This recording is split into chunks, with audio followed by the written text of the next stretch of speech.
तो एक्सरसाइज 4.2 का question number जो 3 है, find the numbers whose sum is 27 and product is 182। देखिए सिंपल सी बात है, कुछ नहीं करना, ना आपको इक्वेशन बनाना ना कुछ करना, सिर्फ आंसर फाइंड, आपके सामने आंसर रखे हुए हैं। कोई दो नंबर हैं ए और बी, इन्होंने कहा है इनका सम यानी कि ए प्लस बी का यानी कि ए और बी का सम क्या है 27 है, और इनकी प्रोडक्ट यानी कि A multiply B is equal to 182। देखिए ये आप अब तक एक रफ काम करते हुए आए हैं, मैंने अभी तक इतनी इक्वेशन सोल्व कराई आपको, उन सब में आपने ये काम रफ किया है, ये तो दिखाया भी नहीं किसी को, तो इसको तो आंसर आप फ्री फंड में निकाल सकते हैं। ऐसा इन दोनों नंबर की तो मल्टीप्लाई 182 है और इनका सम 27 है, तो देखिए सिंपल 182 को फैक्टर कर दीजिए 2, सो 9 and 1 91 है, तो ये 7 से 13 बार और 13 से 1 बार, तो देखिए इनका सम क्या आ रहा है 27 और उनकी मल्टीप्लाई 182। चलो मल्टीप्लाई तो हम 82 ले आए हैं 182, बट अब सम कैसे लाएंगे, देखिए 2 7 जा 14, ठीक है, और प्लस 13 क्या हो जाएगा 27। तो मैं कुछ ऐसा बोल सकता हूँ कि 14 प्लस 13 इज इक्वल टू 27, और 14 और 13 की मल्टीप्लाई तो बैठती है आपकी 182 एंड 14 और 13 का ऐड बैठता है 27। तो आपके क्वेश्चन सोल्व हो चुके हैं। फर्स्ट नंबर तो है वहाँ आप 14 बोल सकते हो और सेकंड नंबर 13 बोल सकते हो, या ए बोल सकते हो 14 और बी बोल सकते हो 13, ठीक है। तो यहाँ से आपको पता चल जाता है कि ए इज इक्वल टू आपका क्या है 13 या 14 मर्जी है, क्योंकि ए 13 छोटा है इसलिए मैंने इसे पहले बोल दिया, बी इज इक्वल टू है 14। ये आपके आंसर हैं। और आपने क्या कैसे निकाले आंसर, ये इनका फैक्टर करके, फैक्टर से आपने माइंड लगाया कि इन दोनों की जो मल्टीप्लाई है 182 बैठी, तो आपने इनको फैक्टर कर लिया। फैक्टराइज करने पर ऐसा कैसे बैठाया जाए कि 13 इनका जो सोल्यूशन आए वो 14 हो, तो 2 7 जा 14 और plus 13 is equal to 27। Clear. चलिए अब बात करते हैं नेक्स्ट क्वेश्चन नंबर 4 की। क्वेश्चन नंबर 4 इसी का भाई है, यानी कि इसी बेस पर है। तो चलिए चलते हैं क्वेश्चन नंबर 4 क्या है। क्वेश्चन नंबर 4 है find the two consecutive positive integer find the two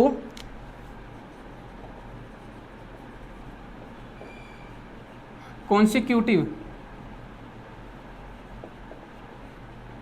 integer sum of whose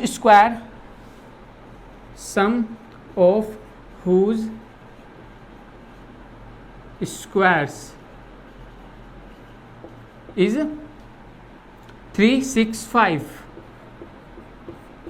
ठीक है, तो थोड़ा समझेंगे दो कंसिक्यूटिव। पहली बात तो कंसिक्यूटिव का मीन्स समझेंगे हम। कंसिक्यूटिव क्या होता है, कंसिक्यूटिव होता है जो लगातार आ रहे हैं, जैसे 2 के बाद उसका कंसिक्यूटिव कौन है 3 है, या 5 के बाद उसका कंसिक्यूटिव कौन है 7 है, 6 है, और 6 के बाद 7, तो ये लगातार यानी कि ये कंटिन्यूटी में जो नंबर आते हैं उन्हें कंसिक्यूटिव भी बोल सकते हैं। ठीक है, अब बात करते हैं कंसिक्यूटिव के बाद इंटीजर्स के स्क्वायर के सम। तो देखिए वे इंटीजर कंसिक्यूटिव हैं, तो यानी कि let the first integer, question number क्या है आपका 4, let the first integer is equal to x. आपने क्या मान लिया, वो एक्स मान लिया। ठीक है, चलिए तो सेकंड इंटीजर क्या होगा, कुछ ऐसा ही होगा क्या x प्लस 1, क्योंकि भाई सिंपल सी बात है, अगर पहला 5 है तो दूसरे वाला क्या होगा 5 प्लस 1, या सॉरी 5 है तो 5 प्लस 1 होगा यानी कि 6। ठीक है, तो मैं कुछ ऐसा बोल सकता हूँ कि फर्स्ट तो x था तो दूसरा x प्लस 1 होगा। ये बात आपकी समझ में आई। अब बात समझ में आने के आफ्टर देखिए इसने अब इसकी जो इसकी वो है रिक्वायरमेंट या अकॉर्डिंग टू क्वेश्चन है वो हम देखें क्या कहा इसने। अकॉर्डिंग टू क्वेश्चन देखिए, अकॉर्डिंग टू क्वेश्चन कहता है सम ऑफ हुज स्क्वायर्स, उनके स्क्वायर्स का सम। तो उनके स्क्वायर्स क्या होते हैं, एक्स स्क्वायर, इसका स्क्वायर कर दिया, plus X plus 1 whole square, इन दोनों का सम, इसका स्क्वायर प्लस इसका square plus sum is equal to क्या था 365। और बस यही तो हमें इक्वेशन चाहिए थी। अब इस इक्वेशन से हम वैल्यू फाइंड करेंगे। ठीक है, कैसे फाइंड करेंगे वो देखेंगे हम यहाँ। देखिए सबसे पहले तो हम इसको स्क्वायर लिखेंगे, एक्स स्क्वायर प्लस, अब इसका स्क्वायर ओपन करेंगे, ए प्लस बी का होल स्क्वायर है ये, ए प्लस बी का होल स्क्वायर। तो हम कुछ ऐसे लिख सकते हैं, x square plus 1 square plus 2 multiply A multiply B, यानी कि 2 मल्टीप्लाई एक्स मल्टीप्लाई 1, यानी कि 2x इज इक्वल टू 365। कोई प्रॉब्लम ना हो तो चलिए अब मैं कुछ ऐसा लिख सकता हूँ, एक्स स्क्वायर यानी कि 2x square plus 2x is equal to 36। ये 1 इधर चला जाएगा, 1 का स्क्वायर 1 ही होता है, तो उधर राइट साइड में जाकर ये 1 माइनस हो जाएगा। तो कुछ 365 में से 1 माइनस करते हैं तो ये 364 बचता है। क्लियरली अब यहाँ तक बात समझ में आने के बाद इसमें से मैं दोनों में से 2 कॉमन ले लेता हूँ। 2 कॉमन लिया तो यहाँ क्या हुआ, x square plus x is equal to 364 और x square plus x is equal to 364 upon 2। इससे काट देते हैं तो हमारा जो आंसर आता है वो क्या आता है, x square plus x is equal to, इसको इससे डिवाइड करते हैं तो 182 आता है। क्या आता है, 182। क्लियर। तो मैं ऐसे बना सकता हूँ, x square plus x minus 182 is equal to 0। कोई प्रॉब्लम ना हो तो एक्स स्क्वायर प्लस एक्स और 182 लेफ्ट साइड में ले आए तो माइनस हुआ इज इक्वल टू 0 हो जाता है। ओके अब चलते हैं नेक्स्ट वर्ड पर। इसका नेक्स्ट वर्ड क्या होगा, देखिए माइनस का साइन है और माइनस का साइन हमें क्या बताता है कि 182 के ऐसे फैक्टर, 182 बन जाए 182 के ऐसे फैक्टर जिन्हें माइनस करके 1, क्योंकि इसका मल्टीप्लाई कोफिशिएंट 1 है तो 1 आता है। तो हम यहीं से वही वर्क करेंगे, 2 एंड 9 1 7 तो 13 एंड 13 सो 1। तो 2 7 जा 14 माइनस 13 इज इक्वल टू 1 होता है क्या, और 14 मल्टीप्लाई 13 इज इक्वल टू 182 होता है। तो बस हमें आंसर मिल चुके हैं। अब पुट कर देते हैं, एक्स स्क्वायर प्लस एक्स की जगह यानी कि 1 की जगह मैं लिख सकता हूँ 14 माइनस के 13 माइनस 182 इज इक्वल टू 0। देखिए प्यारे बच्चों, इसे मैं क्या लिख सकता हूँ, x square plus 14x minus 13x minus 182 is equal to 0। इन दोनों को लेंगे फिर इन दोनों को लेंगे, चलिए कैसे लेना है वो देखेंगे। ठीक है, अब बात करते हैं किसकी, x की।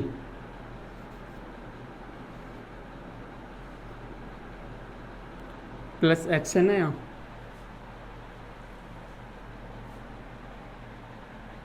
चलिए तो x कॉमन लिया तो x प्लस 14 और यहाँ से 13 इसमें भी है तो यहाँ से हम माइनस 13 कॉमन ले लेते हैं। ठीक है, माइनस 13 कॉमन लिया तो जो हमारा आता है वो आता है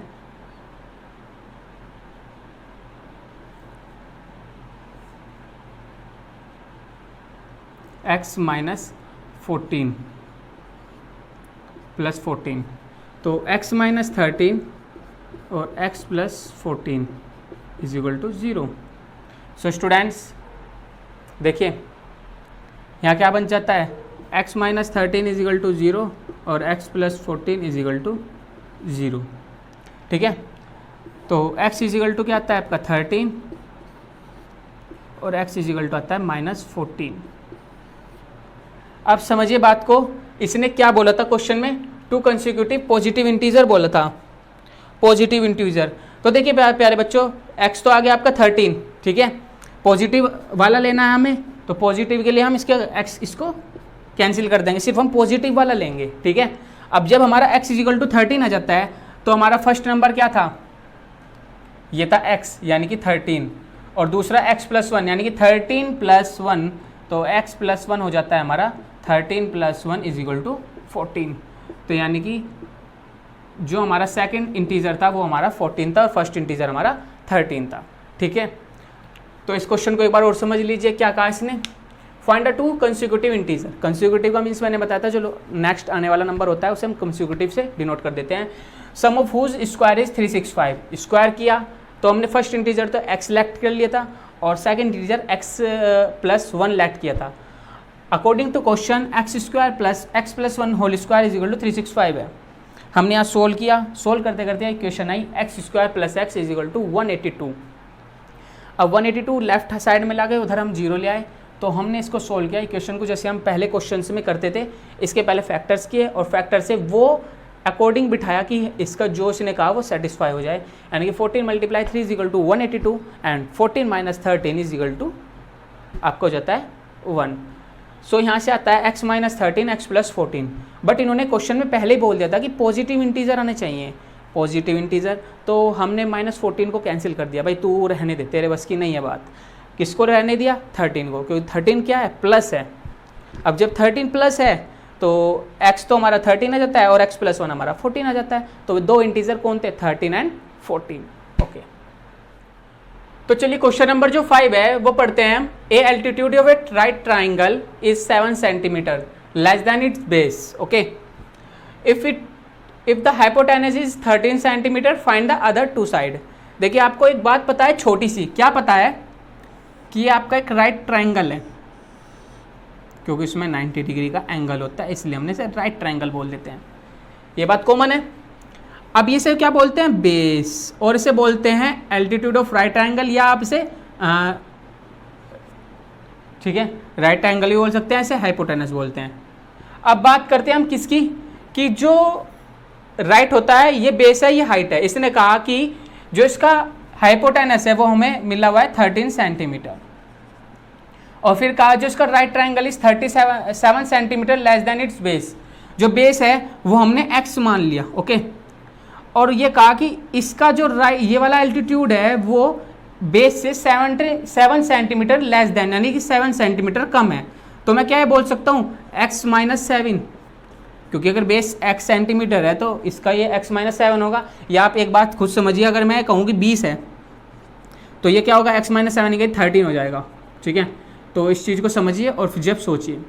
तो ये x है, ये x माइनस 7, और ये पाइथागोरस थ्योरम जो है वो हमारे क्या बताता है कि base square plus right angle का जो एल्टीट्यूड है उसका square is equal to hypotenuse square. ठीक है, तो छोटी सी बात, बेस कितना है तुम्हारा? एक्स स्क्वायर प्लस रेया कितना है? एक्स माइनस 7 का whole square is equal to hypotenuse कितना है? 13 स्क्वायर। तो हम यहाँ से फाइंड करेंगे वैल्यू, और अपने वैल्यू फाइंड करने बाद रूट्स फाइंड करेंगे। तो देखिए कुछ ऐसा हो जाएगा कि एक्स स्क्वायर प्लस इसका अगर ओपन करें x square minus minus minus plus 49 या 49 माइनस 2 7 या 14 एक्स इज इक्वल टू 169। अब देखिए 2x स्क्वायर 49 को तो 49 ही लिखेंगे, या आप उधर ले जा सकते हैं minus 14x is equal to 169 minus के 49। तो कुछ ऐसा हो जाएगा 2x square minus 14x is equal to 169 में से 49 माइनस किए तो कुछ 120 हो जाएगा। ठीक है, अब इसके बाद दोनों में से हम 2 कॉमन ले लेते हैं, x square minus 7x is equal to 122, यहाँ से 2 कॉमन लिया तो x square minus 7x is equal to 120/2, जो कि 60 बार डिवाइड हो गया। तो कुछ ऐसा हो जाएगा x square minus 7x is equal to 60, या x square minus 7x minus 60 is equal to 0। ठीक है, अब एक छोटी सी बात आती है कि x square minus 7x minus 60, यहाँ तक हमने परफेक्ट कर लिया। अब नेक्स्ट इसका हमारा x की वैल्यू फाइंड करना, और x की वैल्यू इसमें रख देंगे पॉजिटिव वाली। ठीक है, तो प्यारे बच्चों x square minus 7x minus 60 के ऐसे फैक्टर जिन्हें माइनस करके 7 आता है। तो कुछ ऐसा है क्या? देखियो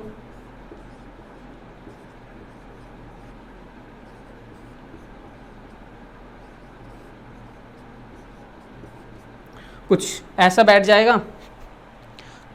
2 2 जा 4, 4 3 जा 12, 12 5 जा 20, 20 के 12 5 जा 60, 60 के ऐसे फैक्टर जिन्हें माइनस करके 7 आता हो। तो कुछ देखते हैं, चलो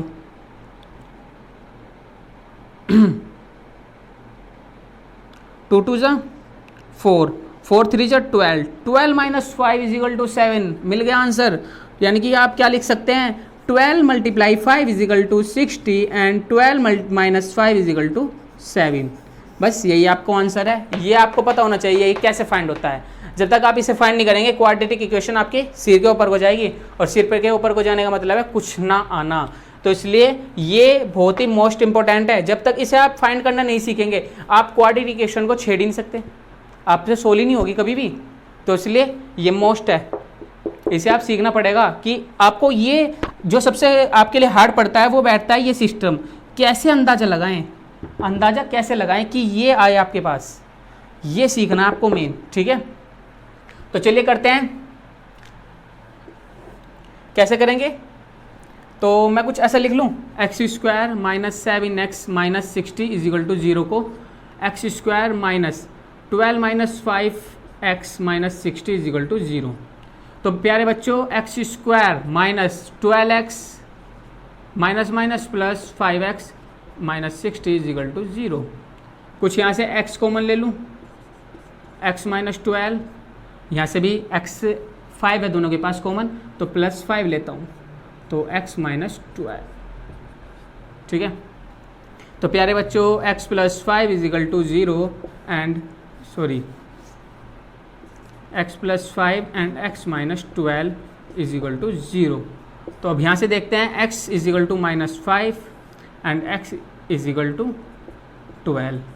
और मैंने आपको बताया था हम हमेशा एक, अगर कहीं हमें चॉइस करना हो दो आंसर में से एक आंसर, तो हम वहाँ क्या चॉइस करते हैं, हम चॉइस करेंगे प्लस वाला जो पॉजिटिव होगा, निगेटिव को हम कह देंगे तू पर हट। ठीक है, तो प्लस वाला लेंगे 12। अब x इज इक्वल टू 12 आता है, तो यहाँ से हमें पता चल जाता है हमारा x क्या था, बेस हमारा कितना है 12, और जो राइट एंगल एल्टीट्यूड है वो हमारा x माइनस 7, ये 12 माइनस 7 है जो कि हमारा 5 है। ठीक है, तो ये 12 है, ये 5 है, ये 13 है। ठीक है, और जब आप इससे नेक्स्ट क्लास में आएंगे तो आप अलग से देखकर पहचान सकते हैं यार 13 आ रहा, 5 और 12 फटा पड़ेगा। ठीक है, तो हाइपोटेनस आपका आ जाएगा आराम से।